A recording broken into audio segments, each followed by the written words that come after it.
Meus queridos, tudo bem com vocês? Como passar essa semana? Uma semana recheada de decisões de Copa Libertadores e Copa Sul-Americana. Seja muito bem-vindo ao Na Rede com Todaro. Meu nome é Gabriel Todaro e eu sou jornalista, formado em jornalismo, e converso com vocês aqui semanalmente, quase que 2 vezes por semana, sobre as rodadas do futebol brasileiro, sobre os jogos das 20 equipes da Série A do Campeonato Brasileiro. Nesse vídeo de hoje, vai ser os comentários sobre as oitavas de final da Copa do Brasil e também da Copa Sul-Americana. Tivemos as decisões, os jogos de volta dessas duas competições, onde alguns brasileiros ficaram pelo caminho e muitos, obviamente, avançaram para a próxima fase. Temos 5 representantes na Copa Libertadores e, entre outros, ali na Copa Sul-Americana, que vão representar muito bem o futebol brasileiro, dominando cada vez mais esse futebol sul-americano. É um futebol que realmente está destoando, e a gente vê isso dentro de campo, e a gente só vê equilíbrio e times que conseguem incomodar alguns brasileiros quando os confrontos são realmente entre brasileiros. Tivemos uma Libertadores um pouco curiosa, em que todos conseguiram avançar para a próxima fase, para as oitavas de final, todas as equipes. 2 confrontos entre brasileiros, Fluminense, Grêmio e Palmeiras e Botafogo, e aí 2 brasileiros foram eliminados. Nos restantes, em todos os outros jogos, os brasileiros avançaram contra as equipes aqui da América do Sul, e aí, obviamente, a gente vai ter o confronto aí nessa próxima fase de Libertadores, brasileiros se encontrando também, e outros pegando outras equipes aí, caso do Flamengo, por exemplo, que pega o Peñarol. Vamos começar então conversando sobre o Fluminense e Grêmio, nessa partida que também foi muito interessante. Tivemos grandes jogos, acho que nenhum jogo foi um pouco xoxo, assim, fraco. Obviamente o jogo do São Paulo foi um pouco mais fácil, mas esse jogo em específico contra o Fluminense e o Grêmio já demonstrou pra gente que as vantagens feitas nos jogos de ida iriam ser ameaçadas e muitas delas iriam ser revertidas. O Grêmio venceu o primeiro jogo por 2-1 e na volta o Fluminense devolveu o mesmo placar, mas estava começando a classificar, O Fluminense abriu 2-0 ainda no primeiro tempo, com o Thiago Silva e Arias de pênalti. O Flu dominou toda a primeira etapa, o Grêmio estava começando a se soltar. No segundo tempo, conseguiu se soltar realmente, conseguiu criar suas chances de gol e chegar até o gol do Gustavo Nunes. Obviamente o Grêmio chegou no gol antes, O gol foi muito bem anulado por impedimento.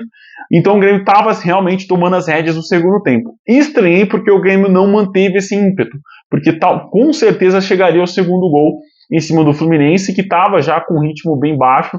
Na reta final, o Fluminense até tentou uma pressão ali, meio sem conseguir mesmo esse bom aproveitamento. A partida foi nos pênaltis e o Fluminense eliminou o Imortal por 4-2 nas penalidades. Fica essa ressalva, são 2 equipes que estão passando por um momento muito tenso na temporada, o Grêmio tentando fugir da zona de rebaixamento, o Fluminense também, mas o Grêmio com alguns jogos a menos. Era uma questão de relento para a torcida do Grêmio ter equipe na Libertadores, já que ficou também pelo caminho também por pênaltis na Copa do Brasil, fica também agora por pênaltis na Libertadores para o Fluminense. É um adversário, eu acho que incomum, do Grêmio cair nessa fase, mas a gente entende, porque jogando no Maracanã é realmente muito difícil, e o Fluminense fez valer esse mando de campo, pelo menos fazendo a sua vantagenzinha, e aí acabou sofrendo o gol do Imortal. Classifica o Fluminense assim com muitas ressalvas, cara, porque não foi um futebol muito bem apresentado, principalmente no jogo de ida, onde demorou para fazer seu gol, até fez o gol no começo, mas tomou a virada do Grêmio, e no jogo da volta no Maracanã fez o 2-0 e quase toma um empate, e ali ia se complicar um pouco na partida, como se complicou, Foi para os pênaltis, enfim, não é uma partida que todo técnico espera levar para as penalidades, ainda mais uma vantagem pequena que é essa de um gol. O Atlético também venceu o seu jogo e vai pegar o Fluminense na próxima fase, nas quartas de final. 1-0, o gol do Bataglia, um belo gol ali do Atlético fazendo esse 1-0. Foi um jogo morno, o Atlético com muita dificuldade para concluir essas jogadas, criar essas jogadas, É um time que depende muito do ritmo do adversário. Se pega um adversário com um ritmo mais acelerado de jogo, de trocação de passe, acaba se perdendo um pouco em campo. A gente viu isso contra o Botafogo, contra o Palmeiras, contra o Flamengo, onde foi goleado nesses 2 últimos jogos, inclusive em casa. E aí contra o São Lourenço, que o São Lourenço não queria muito também, estava procurando ali uma chance de contra-ataque, uma bobeada do Atlético, não teve isso no jogo, E aí o Galo realmente no segundo tempo conseguiu fazer o gol com o Bataglia. Boa classificação, mas também tem essa ressalva. Então acho que vai ser umas quartas de final equilibrada. Óbvio que o Atlético um pouco favorito para passar, mas é engraçado que o Atlético tem um confronto contra brasileiros, obviamente na Copa do Brasil contra o São Paulo, e vai ter também um confronto contra o Brasileiro na Libertadores contra o Fluminense. 2 tricolores, obviamente que, na minha visão, o confronto na Copa do Brasil muito mais difícil que o confronto na Libertadores contra o Fluminense, na qual a equipe é realmente favorita para classificar, e eu ressalvaria com algumas, né, destacaria, né, com algumas sugestões que classificaria com muita tranquilidade contra a equipe do Fluminense. Na Copa Sul-Americana tivemos também emoção na terça-feira na Neoquímica Arena, né? O Corinthians fez um bom resultado aqui em Ribeirão jogando fora de casa contra o Bragantino, venceu por 2-1, e na volta jogando na Neoquímica Arena o Corinthians conseguiu sair na frente inclusive com o garro e dominou o primeiro tempo. O Corinthians teve as principais oportunidades na primeira etapa. No segundo tempo foi um pouco mais equilibrado, mas na medida que o jogo foi encaminhando para o final, o Bragantino foi se saindo mais para o ataque, né? A vantagem estava muito boa para o Corinthians, era um 3-1 no agregado, né? O Bragantino precisava fazer 3 gols para classificar direto e 2 para levar para os pênaltis, e estava muito difícil do Bragantino conseguir criar jogadas. E aí começou, né? O Bragantino começou a incomodar um pouquinho, e aí conseguiu criar, não fez mais gols por conta da boa partida do Hugo Souza, mas o Bragantino conseguiu fazer 2-1 no placar. 2-1 no placar, perdão. Eduardo Sacha e Luan Cândido fizeram os gols, intervalo de 4 minutos entre os gols, e eu estava acreditando que o Bragantino continuaria indo para cima. Mesma coisa do Grêmio. O Grêmio conseguiu colocar o empate no agregado e sentou no placar, né? Ficou esperando o Fluminense, né? E se conformou com o pênalti. No Bragantino, eu até achei que o Bragantino iria manter esse ímpeto, e eu acho que se tivesse mantido, teria classificado no tempo normal, com uma virada heróica em cima do Corinthians, fazendo 3 gols ali em menos de 20 minutos do segundo tempo, né? 20 minutos faltantes para o jogo acabar. Fica esse 2-1, o jogo foi para os pênaltis. Nos pênaltis o goleiro Hugo Souza também brilhou, né? Defendeu as penalidades, e o Corinthians classificou por 5-4. Também não é uma equipe que esbanja muita categoria, o Corinthians, né? É uma equipe que tem dificuldade, e nesse jogo da volta isso ficou escancarado, né? A equipe teve muita dificuldade para segurar o Bragantino, com uma boa vantagem feita em Ribeirão Preto, e dominando o Bragantino como foi na primeira, né, aqui em Ribeirão também. O Corinthians fez 2-0 aqui em Ribeirão e tomou o gol no finalzinho do jogo, né? Eu até falei que aquele gol lá era inútil, porque o Bragantino não ia conseguir, não tinha projeção de conseguir um empate com o Corinthians, né, de conseguir fazer um gol no Corinthians e segurar, porque o Bragantino tem muita dificuldade defensivamente falando, mas a equipe conseguiu fazer essa virada e faltou realmente, né, incentivo para conseguir a virada no agregado também, né, fazer o 3-1. Eu acho que iria colocar toda essa questão ali a favor do Bragantino, porque se vira na Neoquímica Arena, você ia mudar completamente a atmosfera do estádio a seu favor, né? Ia ser uma panela de pressão, e aí talvez conseguiria uma classificação tranquila.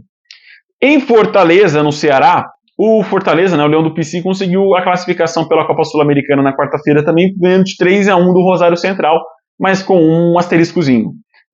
O Rosário saiu na frente, né, com o gol do Malho, ainda no comecinho do segundo tempo, e ali alguns minutinhos depois, 5 minutos depois, o Lucero fez o gol de empate. 25 minutos depois, o Iago Pikachu conseguiu a virada, né? O agregado estava 2-2. O Iago Pikachu fez o 3-2 no agregado, né? O 2-1 no jogo, e o Lucas Sacha finalizou no finalzinho do jogo com o seu gol, o terceiro gol do Fortaleza, e o quarto gol consecutivamente no agregado. Foi um bom jogo do Leão do PC. Teve muita dificuldade ali no primeiro tempo, né? Foi um primeiro tempo um pouco mais amarrado, um pouco mais truncado.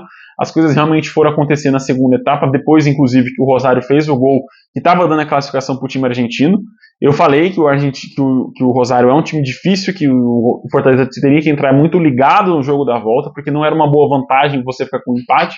Ia chamar o Rosário para o campo de ataque também, e é uma equipe que se defende muito bem.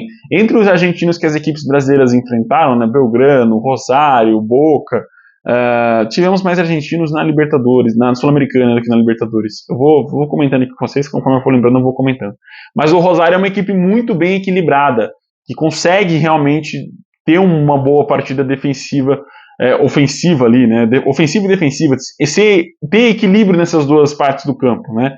Contra o Inter foi assim, a equipe se defendeu muito bem no Beira-Rio, mas foi mortal nas chances que teve na frente e classificou nos pênaltis. Boa classificação do Fortaleza, elimina um grande adversário que com certeza iria fazer algumas vítimas brasileiras pelo caminho, mas fica pelo caminho o Rosário Central, que é uma boa equipe argentina, merecida a classificação do Vojvoda, cara, eu sempre vou falar isso, que trabalho lindo está fazendo o Vojvoda pelo Fortaleza, é uma história maravilhosa que esse técnico argentino está fazendo com esse time aí lá no Ceará, ressurgindo no mapa, né, no futebol brasileiro, surgindo na verdade, né, porque o Fortaleza não tinha tanta expressão nacional, era um baita time na questão regional ali, né, do Ceará, do Nordeste, mas como nacional ali, como âmbito nacional, está começando a ganhar destaque, finalista de Copa Sul-Americana, já foi semifinalista de outras edições da própria Copa Sul-Americana e também de Copa do Brasil, né? Vamos ver se vai conseguir se manter entre os primeiros do Campeonato Brasileiro, se vai conseguir se manter nessa briga na Sula, caiu na Copa do Brasil, é verdade, e eu acho que isso é importante, né? A gente também, e aí eu já vou emendar com o próximo jogo, que é Palmeiras e Botafogo, da gente começar a valorizar esses técnicos que estão há muito tempo. Não é um momento ruim que vai apagar a história que esses caras fizeram, tanto no Palmeiras quanto no Fortaleza. São 3 anos de Abel Ferreira e Vojvoda, praticamente, né? Estou resumindo aqui pelo um número mais razoável. São números espetaculares, né? O Abel conquistou 9 títulos ali com o Palmeiras, de Paulista, Libertadores, Copa do Brasil, Brasileirão, Supercopas, enfim, Recopas. E o Vojvoda se consolidando, né? Consolidando o Fortaleza como um time de Série A. A gente não coloca mais entre os times que vão cair ou os times que vão ficar no meio de tabela. O Fortaleza a gente coloca sempre acima, que vai brigar por uma vaga de Libertadores. Difícil colocar para brigar por título, porque tem 3 gigantes no futebol brasileiro nesse momento, né? 3 papatítulos muito grandes.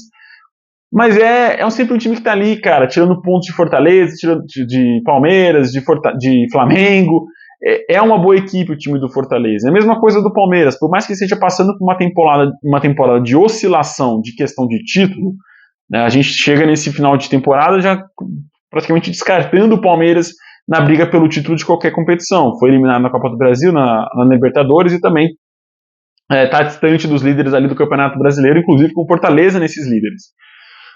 Pode acontecer, né? A gente tem mais, acho que 15 rodadas, 14 rodadas para o campeonato acabar. São muitas rodadas, né? A gente está falando ali de 42 pontos praticamente, que podem definir a vida de muita gente nesse campeonato. Não tem nada definido ainda.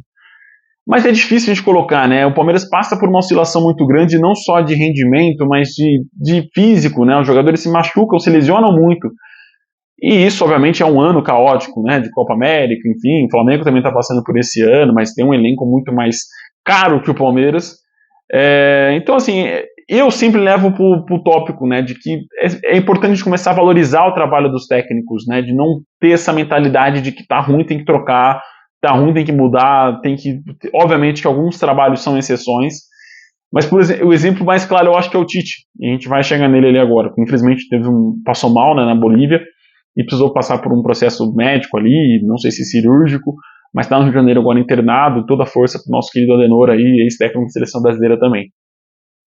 Que está começando o trabalho dele no Flamengo, e ele tem um sistema de jogo muito bem definido, que é o sistema que ele jogou contra o Bolívar.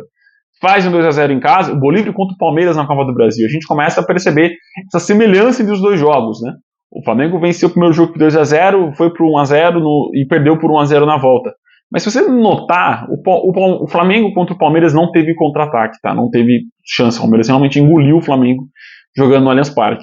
Mas contra o Bolívar, que é uma equipe um pouco mais desqualificada em relação ao Palmeiras, o Flamengo, cara, teve muita chance de contra-ataque e faltou realmente pulmão e força para a equipe converter as chances que teve. Mas o Flamengo poderia ter complicado ainda mais a vida do Bolívar, e eu já estou me adiantando, mas enfim.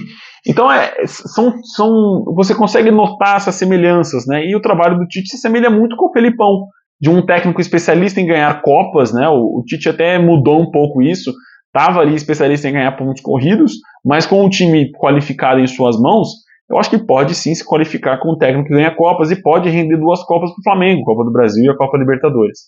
É um técnico de resultado, né? Um resultadista, não vai desempenhar um futebol maravilhoso, um futebol lindo, que todo mundo quer ver. E querendo ou não, é assim o trabalho do Vojvoda, é assim o trabalho do Abel. É um técnico resultadista que vai apresentar pontos, que vai apresentar resultados em jogos importantes. O Palmeiras, infelizmente, passando por uma temporada oscilando. O Fortaleza oscilou na Copa do Brasil, mas está bem na Sul-Americana, pegando adversários um pouco mais fáceis. Até o Corinthians agora, a gente vai poder ver isso.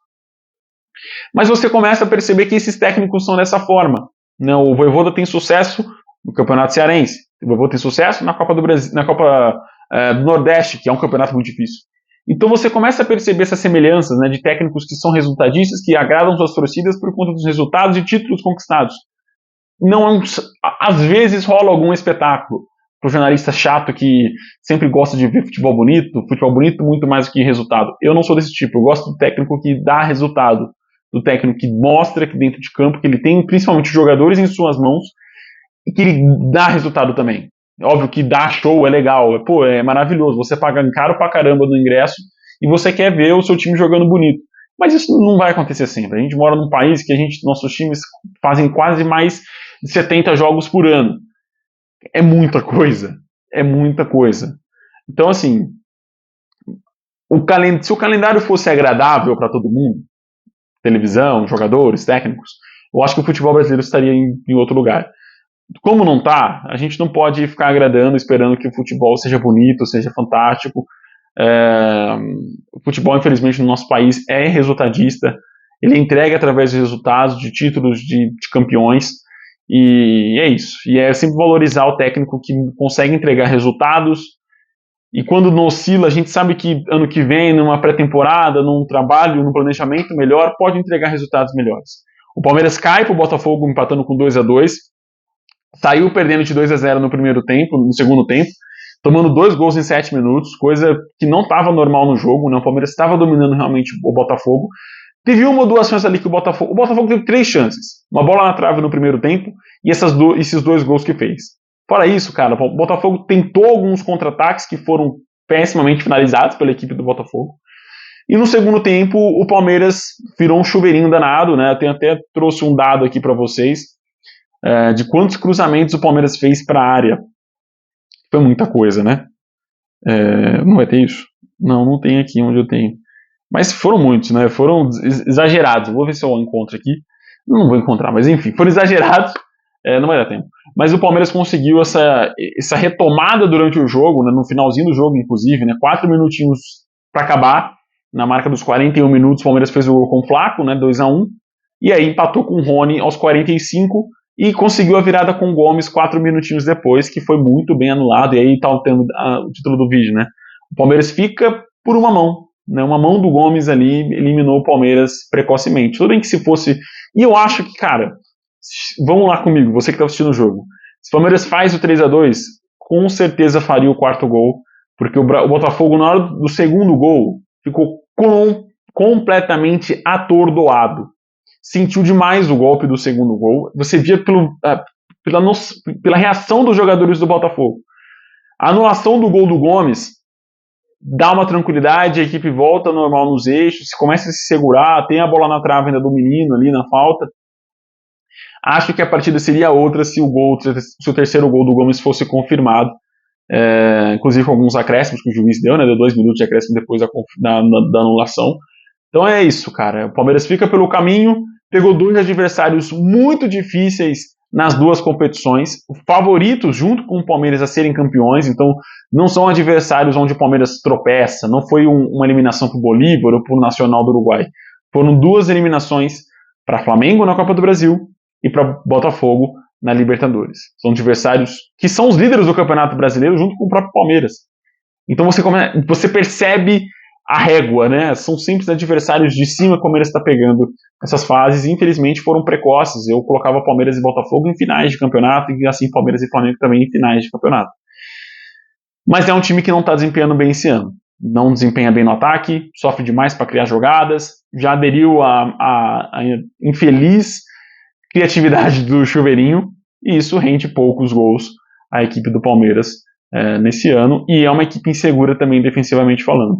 Inclusive o segundo gol do Savarino é uma falha bizarra do Gustavo Gomes em tirar a bola dali, mas o Botafogo avança por completos e totais condições e méritos do primeiro jogo, onde dominou o Palmeiras, podia ter feito mais ainda no Newton Santos, mas no segundo tempo recuou, esperou o Palmeiras, enfim, segurou esse 2-1 e na volta conseguiu esses 2 gols e aí deu mais tranquilidade ainda para a equipe, porque se o Palmeiras faz esses dois gols na reta final, o Botafogo ficava pelo caminho. Na quinta-feira, o São Paulo fez o jogo mais fácil de todos os brasileiros na Libertadores e Copa Sul-Americana. Vence com os pés nas costas em cima do Nacional. Bobadilla no primeiro tempo e Caleri no começo do segundo tempo deram finalizaram aí o trabalho do São Paulo em cima do Nacional. E aí eu fico falando, eu deixo com vocês, São Paulo, nessa dúvida. Precisava entrar com o time titular hoje, na quinta, contra o Nacional. Podia ter entrado com o titular contra o Palmeiras e poupado alguns jogadores agora contra o Nacional? Eu acho que sim, porque o Nacional, cara, o Nacional só deu susto no São Paulo no segundo tempo, e inclusive o Nacional não chutou no gol no São Paulo em todo o jogo. Se você tem uma noção, o Rafael não fez nenhuma defesa. Ah, não, fez duas. Não fez nenhuma defesa ao longo de todo o jogo. Fez 2 defesas ao longo de todo o jogo. Isso é muito pouco para um time que está correndo atrás do resultado, e com certeza foram chutes muito fáceis. Na partida a gente fica aqui a solidariedade ao esquerdo, né, zagueiro do Nacional, que teve uma arritmia cardíaca em campo, acabou desmaiando, passando mal. A gente teve 2 caras ali que tiveram essa arritmia, né, o Tite e também o esquerdo, aí, zagueiro do Nacional, e precisou ser socorrido, está no hospital, está na CTI em estado grave, e tomara que ele se recupere, estado grave até onde eu vi, né, tomara que ele se recupere e volte logo a desempenhar o seu trabalho como jogador de futebol. E fica aqui toda a minha solidariedade, oração e preces e desejo de que ele melhore. E o São Paulo avança para a próxima fase, né, elimina o Nacional e vai pegar o Botafogo. E aí, cara, é a mesma coisa do São Paulo na Copa do Brasil também. Pegou só baba até agora e vai pegar um time mais um pouco qualificado na próxima fase. O Atlético Paranaense conseguiu uma baita de uma vitória contra o Belgrano na Argentina por 2-0 com um jogador a menos. Mastriani e Diori fizeram os gols do Furacão, 4-1 no agregado. O time avança para a próxima fase e vai pegar o Racing da Argentina, um time muito difícil. Passou com um sonoro 8-1 no agregado ali contra quem que foi? Enfim, passou com 8-1 no agregado e vai enfrentar o Atlético Paranaense na volta, com o segundo jogo sendo decidido na Argentina. Bom jogo do Furacão, mas vai pegar realmente um adversário mais difícil do que o Belgrano na próxima fase, mais difícil inclusive do que o próprio Atlético. Eu acho o Racing melhor. O Bolívar, como eu falei, venceu o Flamengo por 1-0 jogando na altitude. Bruno Sávio fez o gol do Bolívar, brasileiro ali, fez o gol do Bolívar. Foi aquilo que eu falei, né? Enfim, o Flamengo conseguiu segurar a pressão do Bolívar, apesar de não ter tido muitas finalizações. Mas o Rossi, como está também na thumbnail, foi o melhor no jogo, porque fez grandes milagres, principalmente no segundo tempo, onde entrou um jogador lá, o Vera, que deu boas finalizações pro Bolívar, né? Levou bastante perigo, o molequinho ali, canhotinho pela esquerda. O brasileiro não ia virar nada, mas lá na altitude, como ele chuta de qualquer jeito, a bola, né, toma um rumo aleatório e vai morrer no ângulo. Mas fez boas defesas o Rossi, conseguiu garantir o Flamengo para a próxima fase, que pega o Peñarol. Não, assim, por esse segundo jogo, talvez o Peñarol seja uma equipe um pouquinho melhor ali do que o Bolívar, né? Mas eu não consigo notar o Peñarol como uma equipe difícil, sabe? Então acho que com certeza o Flamengo vai passar para a semifinal, e na semifinal vai pegar um brasileiro, né? Porque é São Paulo ou Botafogo que está na parte de cima da tabela. Se for Botafogo, cara, vai ser uma semifinal pegada no Rio de Janeiro. Mas enfim, avança não com pés nas costas, né? Mas como eu falei no último vídeo sobre Libertadores, fomos para o jogo da volta com muitos confrontos abertos.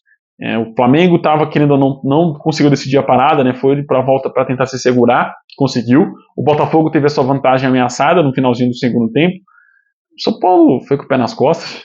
O Atlético também, né? Tomou muita pressão do Belgrano, mas conseguiu fazer os gols em contra-ataques. Enfim, o Grêmio teve a virada, né? Mas aí foi para os pênaltis. O Corinthians a mesma coisa. Tô tentando lembrar. E aí a gente teve o Cruzeiro também, que virou em cima do Boca Juniors, né? O Advíncula foi expulso com menos de 10 segundos de jogo. Absurdo o que esse lateral fez, quase quebrou a perna do Lucas Romero, mas ele foi expulso justamente, né? 9 minutos depois, o Matheus Henrique fez o gol que igualou o placar agregado, e o Wallace fez o 2-0 no primeiro tempo. No finalzinho do primeiro tempo, o Milton Jimenez fez o gol ali do Boca, que levou a partida para os pênaltis. No segundo tempo, o Cruzeiro foi facilmente dominado pelo Boca. Achei isso muito estranho, porque estava com um jogador a mais. Não conseguiu levar perigo, mas nos pênaltis, adivinha quem perdeu o último pênalti? Merentiel, ex-Palmeiras, que não sabe bater pênalti, né? Tem essa lenda que o Palmeirense não sabe bater pênalti. Desperdiçou a cobrança chutando lá na lua, foi parar lá na Arena MRV. A finalização ali do Merentiel de pênalti, e o Cruzeiro, que acertou as 5 cobranças, isso tem um ponto para destacar também, finalizou muito bem. Porque o Romero, né, goleiro do Boca, ficou estático no meio do gol em pelo menos 3 dessas cobranças. Foram boas as cobranças do Cruzeiro. O Cássio não defendeu nenhuma, né? Mas aí o Cruzeiro avança para a próxima fase e vai enfrentar... Eu não lembro quem o Cruzeiro vai enfrentar, cara. Mas, enfim, é isso, meus queridos. Deixa eu pegar aqui, né? Aproveitar que tá aqui no final do vídeo, tá com já 20 segundos de vídeo. Vocês vão ficar aqui, né? Não vão me deixar, né? Já estão aqui comigo, vão ficar comigo até o final, de mão dada. O Cruzeiro pega o Libertad, o Racing pega o Atlético Paranaense e teremos Independente Medellín e Lanús. Cara, a chave do Cruzeiro é a mais fácil dessa Sul-Americana. Se passar, pega Independente Medellín ou Lanús. E aí, do outro lado, são 3 brasileiros se estatelando para ver quem chega na final da Copa Sul-Americana. A gente com certeza vai ter Fortaleza e Racing. Isso aí, queima a mão para a semifinal. Com certeza o Corinthians não vai conseguir segurar o Fortaleza. Opa, o segundo jogo em São Paulo. Que interessante, não sabia. O Corinthians fez mais pontos que o Fortaleza? Cara, não estava sabendo disso. O Racing decide em casa, o Cruzeiro decide em casa, e o Independente Medellín também decide em casa. Uma Copa Sul-Americana interessante. Libertadores também. Com certeza vamos ter brasileiros nas finais. Não sei se vamos ter 2 brasileiros nas finais. Eu acho seria isso muito bacana e aumentaria, né, com certeza, o G6 para possivelmente um G9 aí, quem sabe, né, com o título de Copa do Brasil, Libertadores Sul-Americana, pode virar um G9 novamente, coisa que não acontece desde 2020, eu acho, 20 ou 21, que isso não acontece. Meus queridos, a gente está dominando o futebol sul-americano.